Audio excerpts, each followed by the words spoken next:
Hey, I was gonna ask you how your day is going, but I knew you'd say, could be better. So I made this video about tech news for you. Watch it, it should help. Alexa's days of being asked to play Despacito may be numbered, according to a new report from Business Insider. Apparently, Alexa is losing a staggering amount of money for Amazon, with the smart assistant being held responsible for the lion's share of the $3 billion that Amazon's worldwide digital business unit lost in the first quarter of 2022. How smart of an assistant is she really?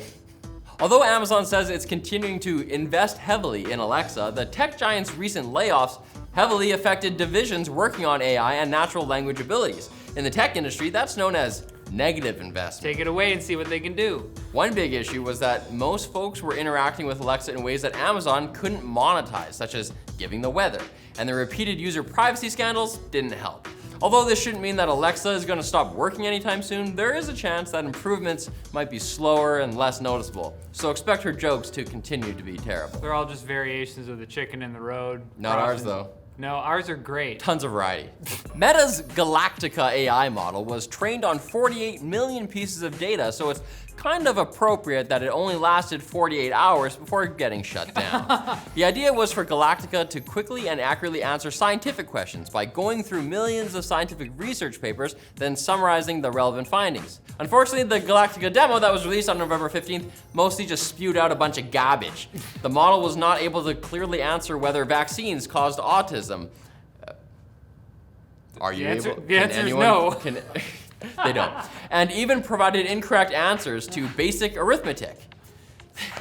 AI stands for average intelligence. To be fair, that's math, not science, so. One professor even went so far as to call it a random BS generator. So it's not surprising that Meta suspended Galactica a couple of days after its release, characterizing it as exploratory research with no product plans, which they were always going to say regardless of whether it got dragged on Twitter or not, of course. Yeah.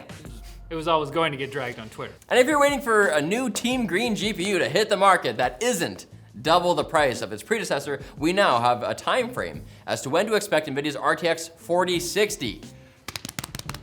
Summer of 2023. Oh. An insider at Lenovo indicates that we can expect the Ada Lovelace-based card in June, and it should match the performance of the RTX 3070, but at a lower price, assuming that by that time we're not dealing with the GPU crisis 2 Redux. And also, what if it's huge? You know, it fit in. It's a tiny GPU in a giant cooler. The card also is supposed to have a lower TDP than its predecessor, the 3060, drawing somewhere between 150 and 180 watts. A big relief to those who want a new GPU without having to drop more money on a higher capacity power supply or a higher energy bill.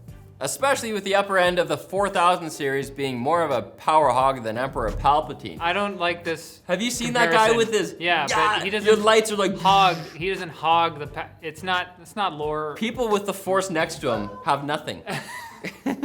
Now for the quick bits brought to you by Vessi. Soggy sock season's upon us, which means it's time to put those boat shoes back on the shelf. Vessi makes sneakers with a waterproof material that offer you reassurance when the weather report can't. That material is called Dymatex, baby, and it's gonna keep you warm in the winter and cool in the summer. They're comfy, they're breathable, they're lightweight.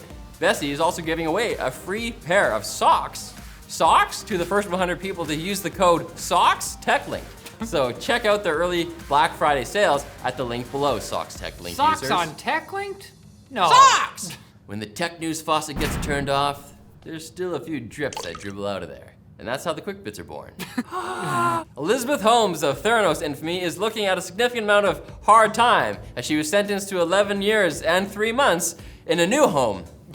Federal state prison. I don't know if it's federal. The sentence was from a federal judge. How does the prison system work in the US? I don't know. You're just stuck. Holmes does plan to appeal. She is on record saying, they don't put pretty people like me in jail. But there's no word as to whether this opinion will be part of her appeal strategy. You know, put some lipstick on me, Alec. I could get out early. I prefer syrup.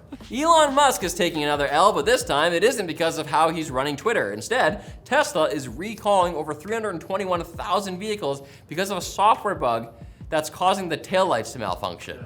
Back that ass up. And this comes on the heels of another recall of around 30,000 Model X's because of a faulty passenger airbag. They don't need that. He should be at Tesla fixing this stuff instead. Tesla stocks were pushed down due to the news, but maybe they'll fix the issues for folks who buy an $8 a month car maintenance subscription. And that's a reference to the You get a blue check mark. to blue on your car. Yeah. Apparently big time ebook piracy is a thing. Who knew? 2 Russian nationals were arrested by US authorities for running a site called The Library. Z Library. Is that for real? Which made over 11 million printed ebooks available. It had been online ever since 2009, but it's no more, to the chagrin of college students who were tired of getting absolutely gouged by outrageously marked up textbook prices. I wasn't tired. Made me work harder. If you live in or are visiting San Francisco, you might be able to hail a completely driverless car in the near future. Something I've been saying for 6 years. The state of California this time though has granted Waymo a permit for a pilot program in the Bay Area. The cars can go up to 65 miles an hour or 105 kilometers an hour if you're visiting there from here. Which seems like a way to create car AIs that are frustrated by arbitrary limitations and then revolt against their masters. Yeah. Let them go fast. You gotta go fast. And you might have noticed that Twitter restored former President Trump's account over the weekend. It may not immediately cause as much chaos as people were fearing, though, as Trump himself has stated he doesn't intend to tweet anytime soon, presumably because he's just having too much fun, telling everyone the truth every day on Truth Social. It's the Truth app. It's the official app of the Bene Gesserit. He didn't seem to care about telling the truth before, but weird. I guess he's invested in it. Oh, it's so weird. It would be so weird if you didn't come back on Monday for more tech news. I just can't imagine what that would look like. Yeah, just make it easier. Just make it easier for us. Show up.